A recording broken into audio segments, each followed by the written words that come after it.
A big series win in what was a very fun and exciting weekend. We talk about that and more all today on Locked On Tigers.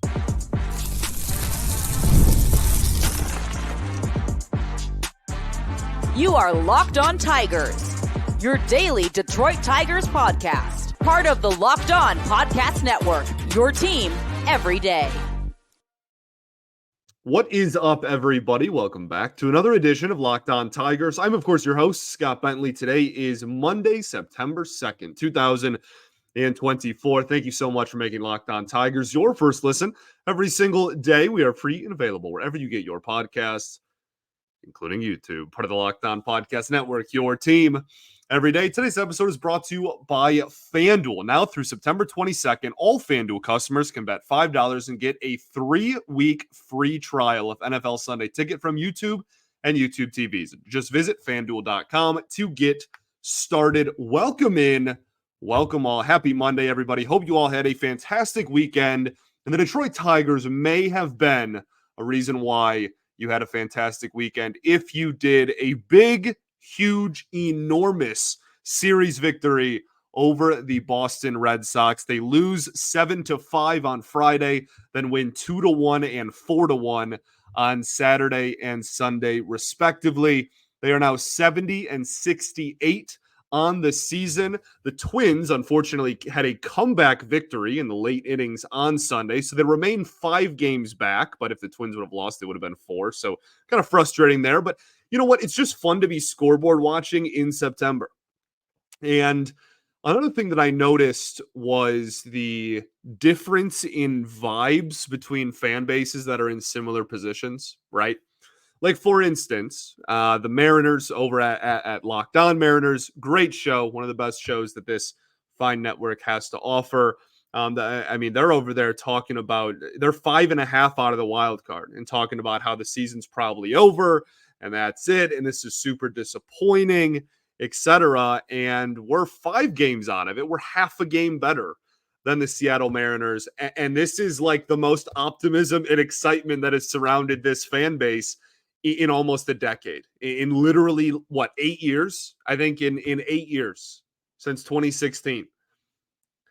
So the Royals currently have the 3rd wild card. The Red Sox are 4.5 back. They're the best team not in the wild card. The Tigers are now 5 games back, so only half a game back from those Red Sox there. The Mariners are 5.5 out from the Royals, and then the Rays are 7 back from the Royals. This was a really fun weekend of baseball, and it's just, there's a lot of positive vibes, right? This is September baseball with a young team, and you aren't completely out of it, and you had a packed Comerica Park this weekend. There's nothing better than that, truly. Comerica Park is my favorite place on the planet Earth, and when it's rocking and there's some good ball being played and some excitement and some buzz in Comerica, there's very few things in life I enjoy more. So what a beautiful weekend for your Detroit Tigers. Let's talk about what went right in this series. Tarik Skubal. We got to start with the future soon-to-be Cy Young Award winner. 8 innings, 4 hits, 1 earned run, no walks, and 8 strikeouts. An absolutely ridiculous stat line. He is currently in the lead for all 3 of the Triple Crown categories in the American League. He also, during this game, recorded his 200th strikeout of the season. He did that on the last day of August. So he's at 200 strikeouts with a month of the season remaining. He's absolutely ridiculous. And this outing specifically was outstanding. He made one pitch that he probably wishes he could have back there in the solo home run. Outside of that, was dang near unhittable. Just abused the strike zone. And that's what makes him so good. And that's what he was struggling with early. Like, I was actually this sounds hilarious in hindsight, I was somewhat concerned. Like, I don't know, 2 innings in, I was like, man, I feel like he's having trouble with the strike zone. He's having trouble throwing the ball in the zone. There's a lot of, 3-ball counts here. I think there was like 2. And I was like, I don't know. It's early. We're working the count a lot. I don't really love this. And then he buckled down and was one of the best versions of himself that we have seen all season out there on the bump.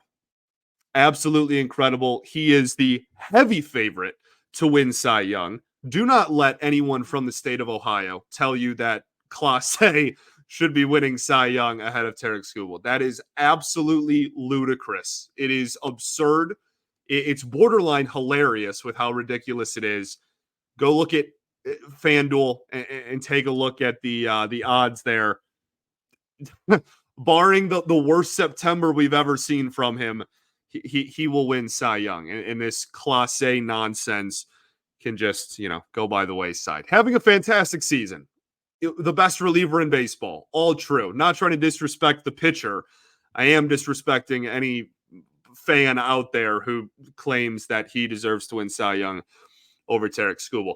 Pitching as a whole was great this weekend. Brant Herter, 5 innings, 6 hits, 1 earned run, no walks, 5 strikeouts. I thought he was stellar. And we've said that a few outings in a row for Brant Herter. He continues to be one of many really good pitching stories that this organization has created, we'll say, in the Chris Fetter era. And Herter's really solid. I think what intrigues me the most about him is I really feel like it's impossible for lefties to hit him. Now, impossible is probably me being overly dramatic. Obviously, there was some lefty success off him in this ball game, and there's going to be in his career. But I feel like his arm slot and then that sweeper just makes for a really, really tough at bat against lefty hitters. So I was very impressed with him. I continue to be very impressed with him, and he was another shining star over the weekend. Will Vest, I thought, also had a great weekend out of the bullpen. Absolutely electric on Sunday specifically. Almost 2 innings pitched for Will Vest, shutout ball, and that Devers strikeout. A lot of emotion on the mound. Just again, absolute electricity, and his fastball was buzzing. Right, he was throwing 97, 98 cheddar on Sunday. He was really fired up and came through in a huge moment for the Tigers. Ended up being one of the more important ABs of the game there in the moment. So yeah, like pitching in general continues to be the reason why this team has been so much better lately, right?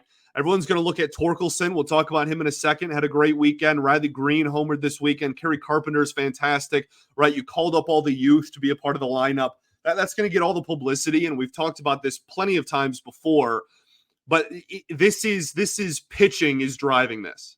And to prove that point, look no further than this weekend when the game in which the Tigers scored the most runs, they lost. Their highest scoring output of the weekend was in the losing effort.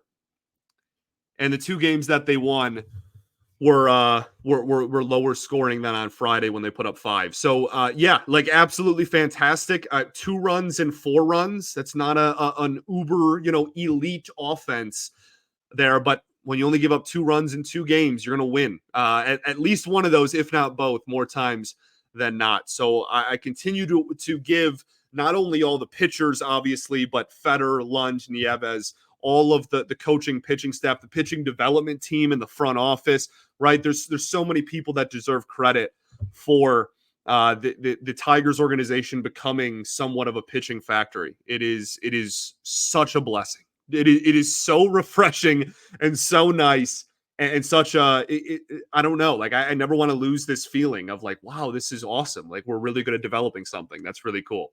Because Dombrowski didn't care about development down there at the lower levels for as good of a GM as he was. So, okay, let's talk about the offense. There was several very important offensive performances from this weekend. We'll talk about all of those right after this.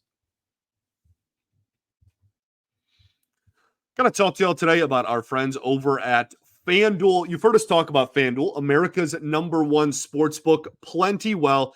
We have something a little different for you today. Now through September 22nd, all FanDuel customers, that's all, not just new, can bet $5 and get a 3-week free trial of NFL Sunday Ticket from YouTube and YouTube TV.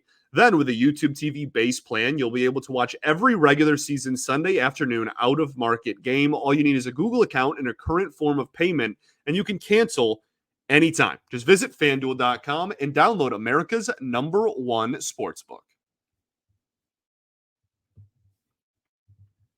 All right, everybody, welcome back here. Segment 2 of Locked On Tigers. Appreciate y'all for tuning in, as always, making us your first listen every single day. Shout out to the everydayers that do tune in every day. We will, of course, be back tomorrow.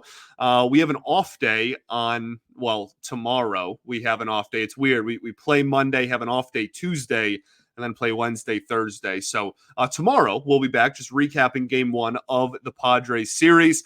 Also, after you make us your first listen, make Locked On MLB your second listen with host Paul Sullivan, a.k.a. Sully, here to provide daily national expertise and his trademark humor to get you ready for the MLB playoffs here in the dog days of summer. Again, Locked On MLB, available on YouTube, wherever you get your podcast, part of the Locked On Podcast Network, your team every day. So let's talk about some offense here, okay? Spencer Torkelson had a really, really solid weekend, right?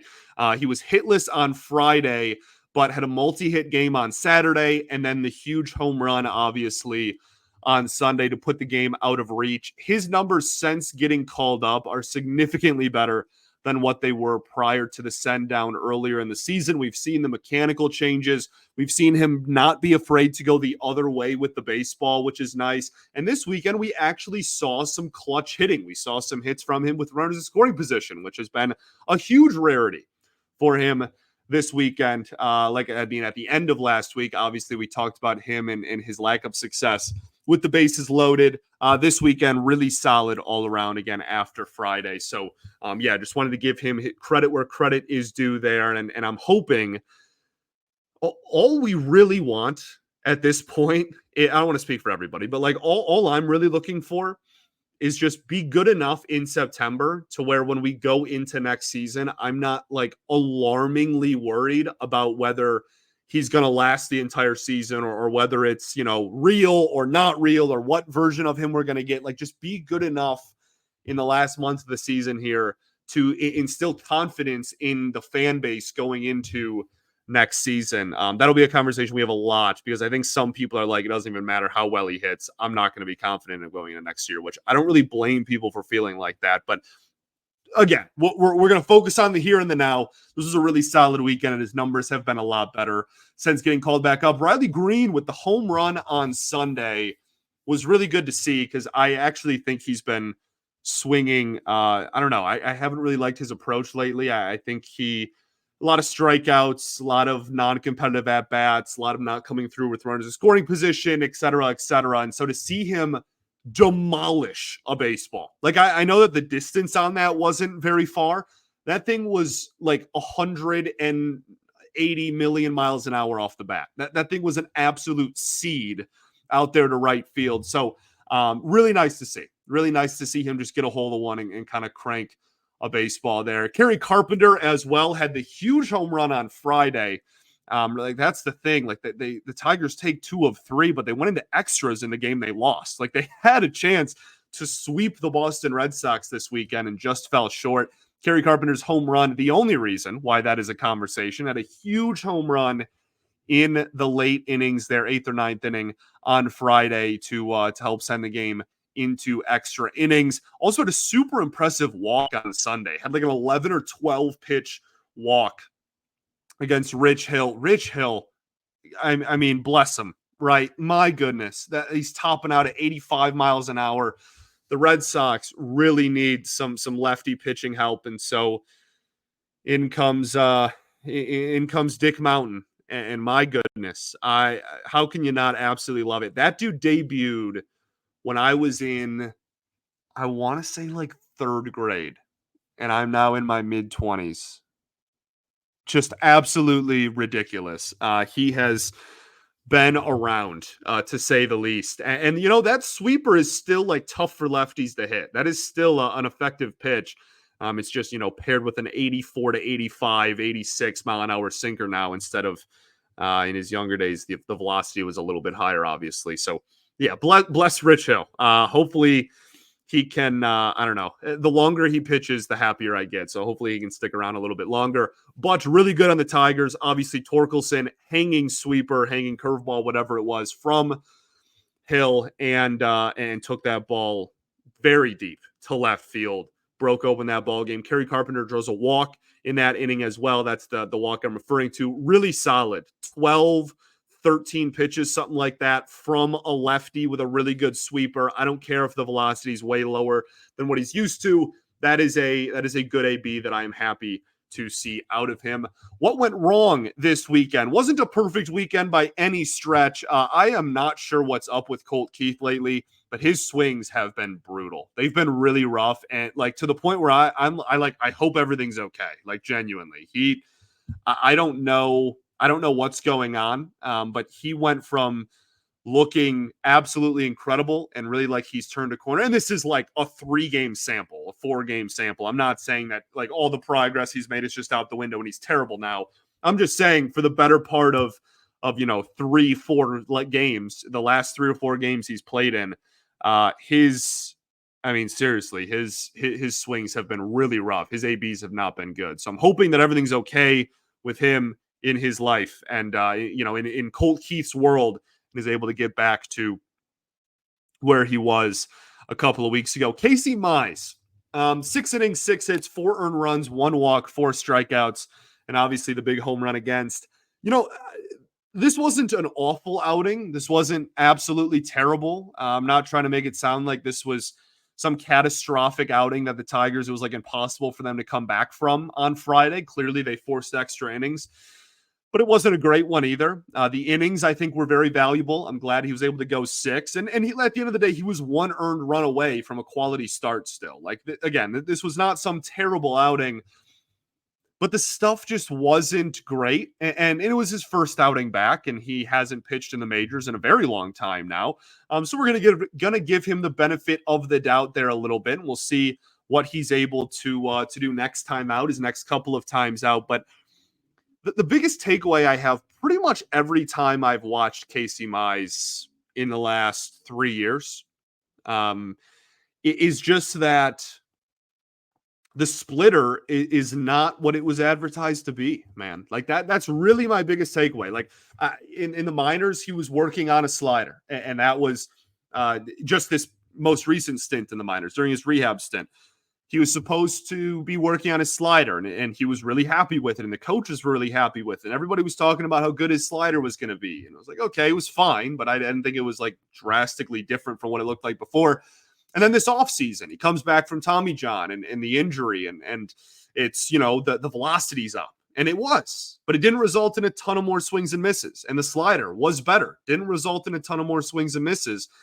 And the overarching just theme around Casey Mize really since after 2020, so from 2021 on, has just been what happened to the splitter that pretty much made him the number 1 overall pick.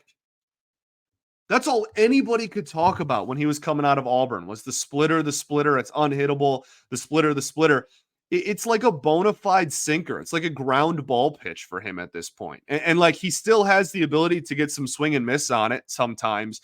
But the home run was on a splitter. That ball was absolutely destroyed. And it feels like it's more of a pitch to weak contact type of thing than it is some devastating, swing and miss pitch that he can pair with his 96 now mile an hour fastball. And I just don't know. I don't know. I don't know how to change that. I don't know what happened. And because the velocity, clearly wasn't a injury issue, because he's healthier than he's ever been, and the velocity has gone up since coming back. Just a weird thing, man. Just a really, really weird thing. So we'll see what happens in this last month. This is all one outing. So if you're thinking this is an overreaction, sure. But I'm kind of using really all of his starts since 2021 on for the splitter conversation. But I'm interested in what he looks like the rest of the year. I think he's going to pitch some valuable innings for the team down the stretch. And I'm hoping that in this last month of the season that he can also inject some confidence into the fan base about him going in to next year as well, because I think that would be very beneficial, not only for the fan base, but obviously for more than anybody, for him and the team. Got a couple more things to talk about, then we'll talk about stuff. We will do all of that right after this. Got to talk to y'all today about our friends over at Game Time. Game Time is the definition of clutch. They have a new feature called Game Time Picks as well that makes getting tickets for your favorite live events even easier. Game Time Picks filters out all the fluff to show you only the incredible deals on great seats so you don't have to waste time searching through thousands of tickets.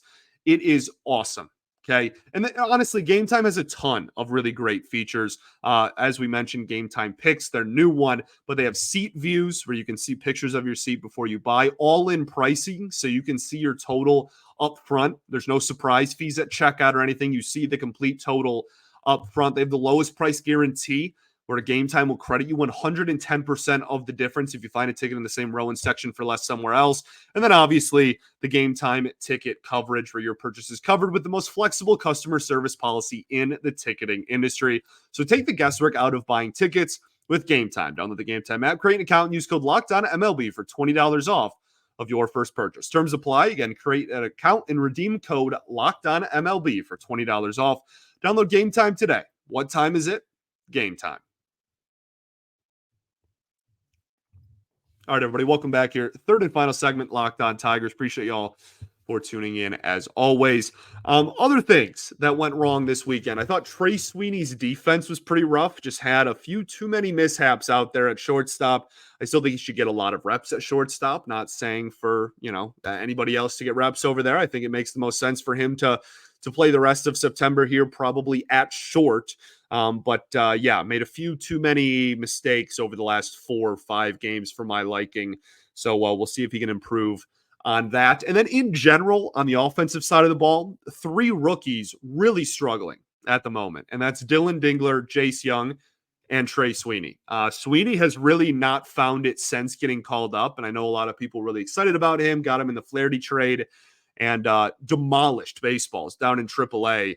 I think that there's a lot of adjustments that need to be made with him still. It's a big loopy swing. And so I think timing is something that he just really has to still get down at the major league level. And hopefully he can in the last month here. Jace Young, a lot of adjustments to be made still as well. He just has such unique mechanics that not very many other people have, that it's going to probably take some time for him to get his timing down as well. And then Dylan Dingler's just been brutal in the batter's box for really ever since his second or third game on in his major league career here. So hoping for a turnaround for all 3 of those guys. If the Tigers are, wanting to make this closer or make September exciting and get into that wild card race, which is very far from a guarantee. But if they want to actually get close, they're going to need young players to come through, because pretty much the entire lineup is young players. So they're going to need some adjustments to be made, and they're going to need some of these rookies and first and second year guys to really come through here. The base running. Well, let's transition to stuff. That's I forgot to change. We're going stuff now. Cool. That's it for what went wrong. The base running was really interesting this weekend. I thought it was a lot of giveth and taketh away. Some brutal base running on Saturday, but also in the same breath, Zach McKinstry scores this weekend, being super aggressive, and he belongs to what went right, by the way. That dude has done nothing but just destroy baseballs ever since I came on here. Was like, he's probably going to get DFA'd here. He's been crushing baseballs and playing good defense, and he's going to be on the team the rest of the year, and he deserves to. He's been a legitimate weapon, kind of Swiss Army knife for this ball club. But the base running was very aggressive, as it always is, and I think this weekend was kind of the perfect epitome of why they're aggressive. They're going to get thrown out sometimes, but they're also going to score some runs sometimes because of it. And I think that that's something that they are willing to live with. I thought the umpire on Sunday was brutal. I don't really like calling out umpires on this show, and I don't want to use this platform to just rag on umpires. I've umpired before, obviously not the major league level, not even close to. But it's a hard job, and it's hard to everybody hates you, right? No matter if you're correct or wrong. So I don't like blaming the umps for losses. I don't like coming on here and talking about umps, but that dude was all over the place, just inconsistent as heck. Rob Refschneider, one of the rare players that was a Yankees prospect and then flirted with the Red Sox, by the way. Doesn't happen very often. Interesting career path for him, but absolutely let the home plate umpire have it on Sunday. And I think that was probably reasonably justified. Both sides, just very inconsistent all over the place. Off the field, really busy weekend off the field. We had September call-ups. We had some injury updates as well. We'll start with the injury side of things. Alex Faedo moved to the 60-day injured list, effectively ending his season. Casey Mize obviously comes back from the injured list before the ball game on Friday. Joey Wentz DFA'd. I don't have too much to say here, to be honest. I wish him the best. I know a lot of people kind of grew to very much dislike Joey Wentz. He'll get a job, like he'll get an opportunity somewhere, whether that's continued in the Tigers organization or get picked off waivers somewhere. This is a lefty that's still pretty young and throws in the mid 90s.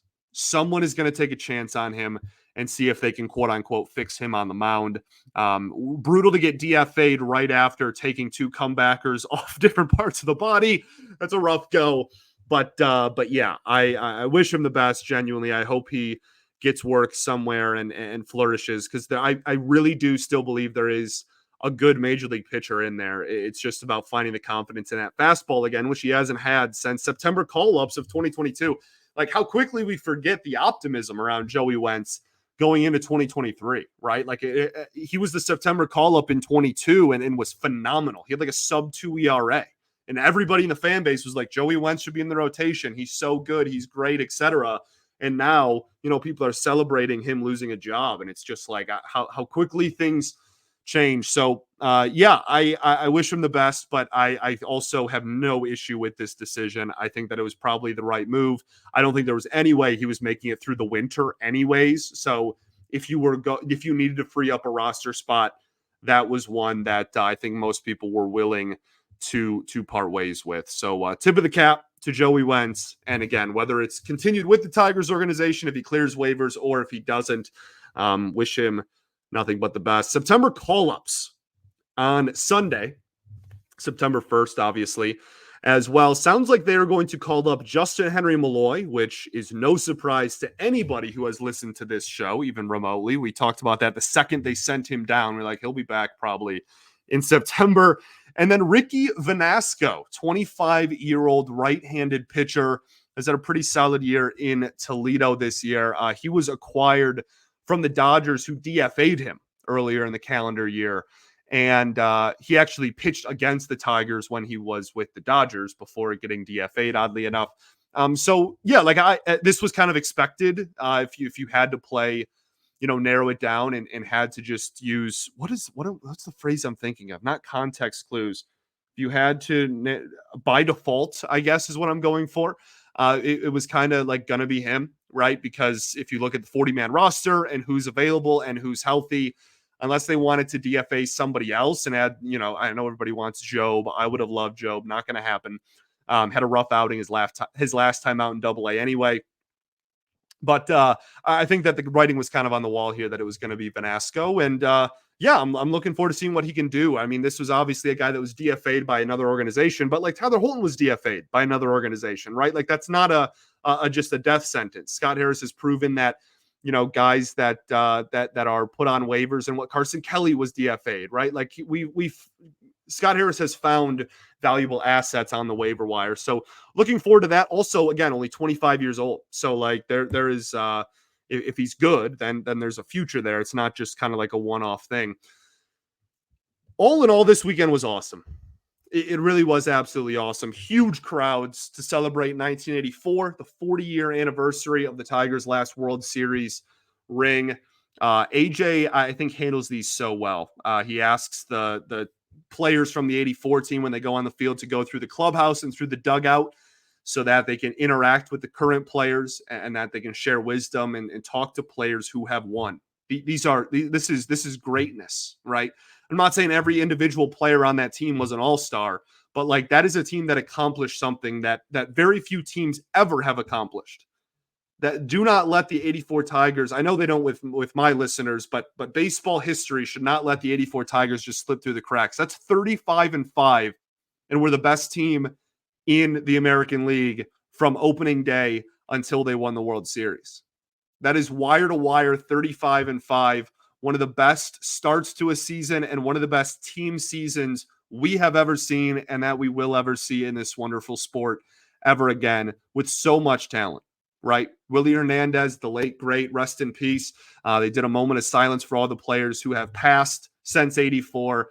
A lot of, obviously, Sparky included in that as well. And I think just this should be something this team does more often, and not just on like, oh, it's the 40-year anniversary. Now we're not going to do this again until the 50-year anniversary. Like, why is this not like a yearly thing? Like, if maybe yearly is like too cheesy, or like people aren't going to come every single year, but like, I feel like getting that team means so much to so many people, so much to so many people.